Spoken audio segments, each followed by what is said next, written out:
The Nasdaq has taken a bit of a tumble while the dollar continues its push higher and gold is near an all-time trading closing high. Let's talk about it.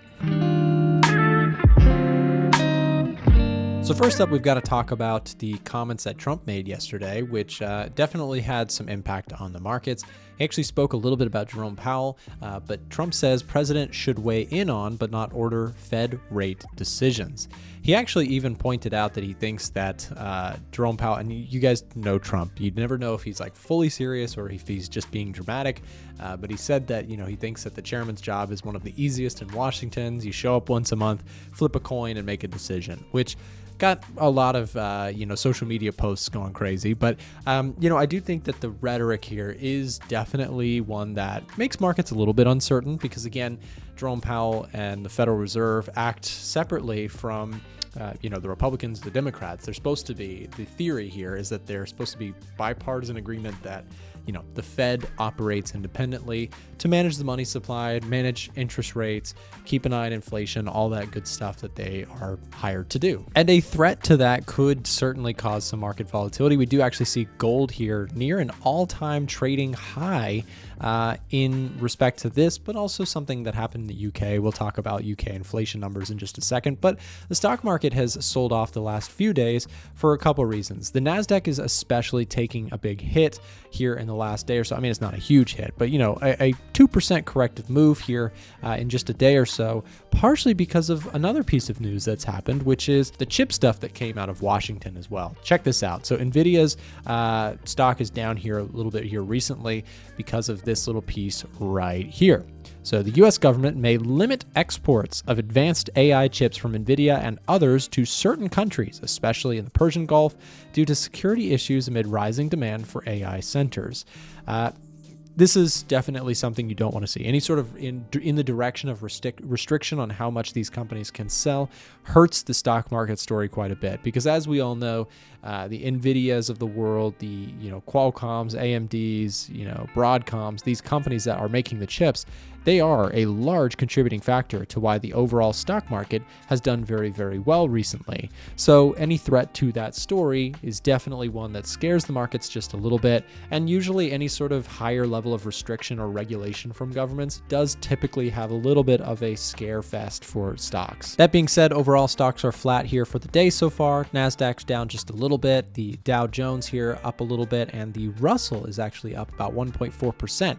Are we going to finally see the breakout on the Russell? That is a big question.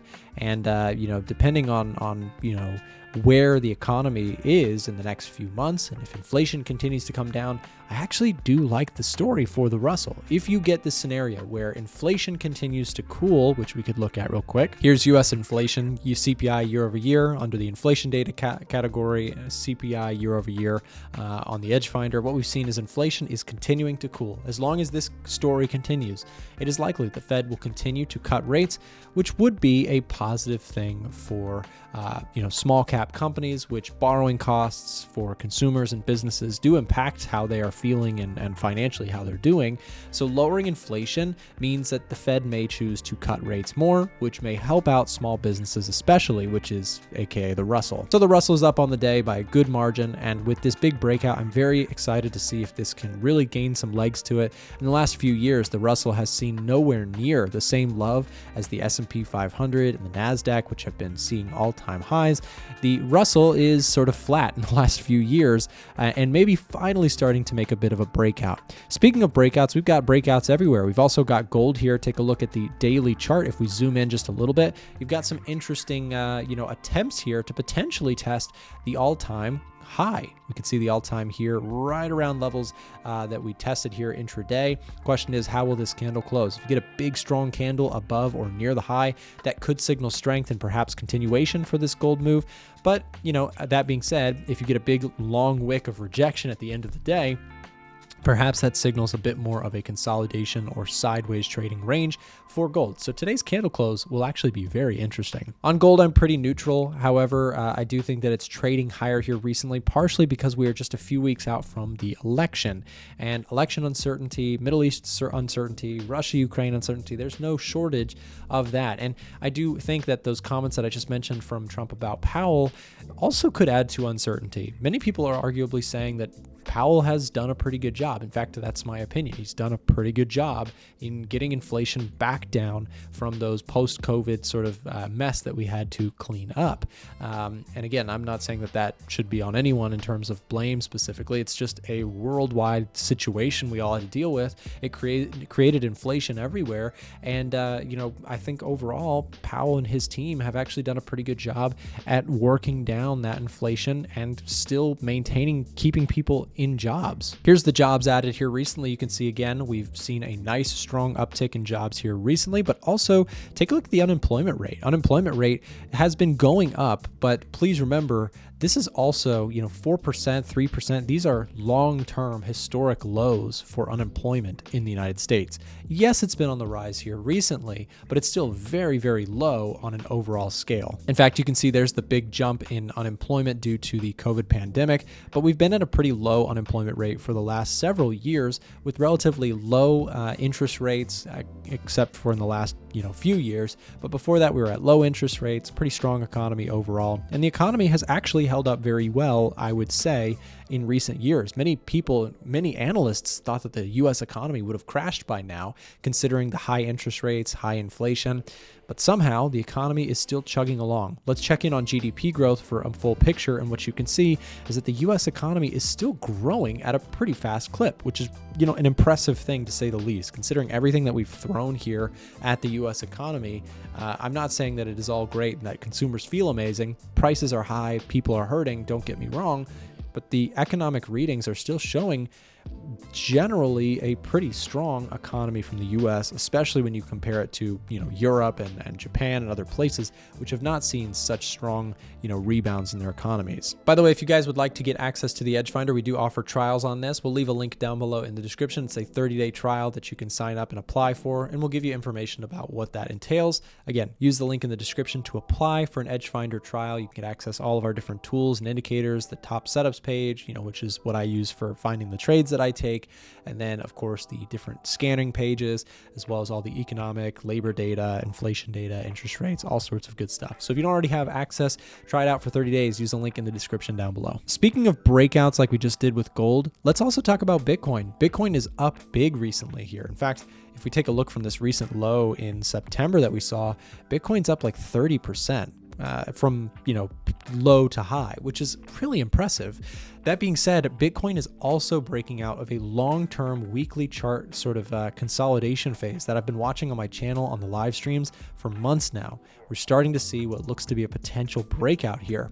And my thoughts here on Bitcoin are I'm actually looking for possible bullish setups myself. So I'm looking for pullback plays and looking for momentum to continue. And if it doesn't, I'd probably just take a small stop out. I've got this level marked up on my chart around the 65, 66,000 range. I may look for a stab at going long Bitcoin and seeing if we can see that continue to run into the end of the year.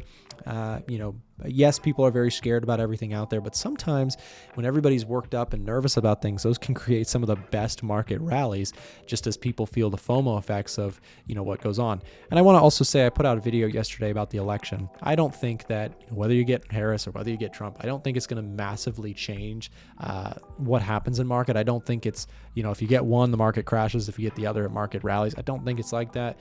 I think that mostly people are just uncertain of what's going to happen. And people are just sort of nervous about it. But sometimes, again, that can actually create some great opportunities in markets when everybody else is scared. Finding those opportunities can be interesting. That being said, market is near all-time highs. So, the common theme here is that, bullishness is the consensus. So we're not saying, that you're being contrarian by being bullish, but I do think a lot of people are sidelined in money market funds, they're sitting in cash, they're waiting. and finding the right opportunities are out there if you look for them. So that's what I'll be doing. And if you'd like to see the trades that I'm taking here actively, I share all of them inside of our Discord channel. We have a free version and a paid version. Within the free version, you can get daily analysis for free from our team. And if you'd like to sign up to get access to the signals, we'll leave a link in the description down below for that and a promo code there as well. If you have any questions, you can speak with a member of our support team by using the first link in the description down below, and we'll get you set up. Today, we also had a really important conversation on the live stream about yields, which are down today. And if you have not listened to some of the conversations that we've had about yields, check this out from the live stream. I think it might be very important for you, whether you trade Forex or if you trade gold or stocks. All of this is really important. So listen to this, because the bond market ultimately tracks the Fed and the economy very closely. So if you see rates going up, interest rates, or I'm talking about the 10-year Treasury yield. That is the standard kind of main one to look at. US 10Y. This is the 10-year government bond yield. Okay, so if this is going up, the bond market thinks inflation. Let's do this long story short. Okay, if you're gonna pay your money in exchange for a bond, right? You get the bond. Why do you get the bond? Well, you get a coupon rate. You get paid some amount per year. Let's say that currently it's 4%. So you get 4%, right? Every year, by giving the money to the government, the Treasury, you get 4%. That's passive. In a lot of cases, it's like tax-free stuff. So 4%. But what if inflation in the next few years is expected to go crazy? Like, let's say that inflation projections are like 5%. Well, if inflation, think about this, ask yourself this. If you knew that inflation was going to be 5%, would you accept only earning 4%? Because what happens then? You actually lose 1% in real value each year. Because again, you're making 4%. And you're losing 5% on the value of your currency. You're losing 1%. So the bond market trades off this. The bond market says, well, if inflation is going to be 5%, then we don't want 4%. The going bid would be 6%. Because then after inflation, you make 1%. You get paid something, right? This is passive, boring investing for retired people and people or businesses that just want to park a lot of money and get some sort of return. Well, the reason that we are discussing this is because the dollar index trades heavily based off of this. If you're a currency trader, what we're talking about here is very important. So the bond market is trying to figure out what the Fed is going to do. If the Fed is going to raise interest rates or lower interest rates, it has impacts on inflation. It has impacts on what this going rate is likely to be in the future. So for example, if the Fed's going to cut rates, the projection for the market has been, oh my gosh, the Fed's going to cut rates. So you see yields coming down. The going offer for bonds is lower and lower. Because again, if the Fed's cutting rates, they see inflation coming down, so people will accept a lower amount for their bonds. If everybody thinks that inflation is going to go crazy, what happens to Treasury yields? They go up. In 2022 and 2023, when inflation scares were everywhere, the bond market said, we are not accepting low interest rate coupons on our bonds. We want higher payments. We have to get higher payments to account for the possible inflation that's going to inflate our value of currency away. So people, the bond market basically says, give us better pricing on bonds. Give us more, basically. So this is very important to where the dollar index is each day. Because if the dollar index is, look at how closely the dollar index moves to the 10-year Treasury. It's pretty close because it's tracking the Fed, seeing what the Fed's going to do, what the Fed's saying, so on and so forth. If you're looking for a better brokerage, then stick around for a second. I'm going to tell you how you can get some free sign-up perks with great brokerages all around the world. Whether you trade FX or indices, commodities, futures, all of the above, I'm going to show you a really cool way that you can get free sign-up perks with your new account. So if you're interested in switching into a different brokerage, you can get things like deposit bonuses or free stock shares, or you can even get access to some of our products for completely free. All you have to do to find out current perks being offered to new depositors is go to a1trading.com/brokers. That's a1trading.com/brokers. And as you look at that page, you'll see all these different offerings that we've currently locked down for you guys as subscribers, as viewers. Now, of course, we get something out of this. If you choose to use these links, you'll be supporting our page. But in return for the viewers, we've got great sign-up perks available for you guys so that you get some free game just by signing up for a brokerage if you're looking to do so. So check it out on our website. You can find current deals at a1trading.com/brokers. Thanks for watching this video, and on the screen right now, you'll see some other options of other videos we put together that might be helpful to you in your trading career. So thanks for watching, and we'll see you next time.